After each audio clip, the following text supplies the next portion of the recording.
Uji coba rekayasa arus lalu lintas sistem satu arah atau one way diberlakukan di Jalan Nani Wartabone dan di Jalan Jenderal Sudirman mulai tanggal 1 Mei 2025. Untuk kendaraan yang masuk dari Jalan Jenderal Sudirman, arah barat Simpang 3 RRI, satu arah menuju ke arah timur sampai dengan Simpang 3 UNG. Kemudian kendaraan di Jalan Nani Wartabone atau eks Jalan Panjaitan, masuk dari Simpang 3 UNG, satu arah menuju ke arah selatan sampai ke Bundaran Tugu Saronde. Untuk itu kami menghimbau kepada masyarakat agar dapat berpartisipasi pada pelaksanaan uji coba rekayasa arus lalu lintas sistem satu arah ini demi kelancaran arus lalu lintas di Kota Gorontalo.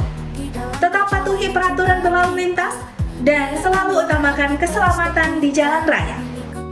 Demikian yang dapat kami sampaikan. Stop pelanggaran, stop kecelakaan.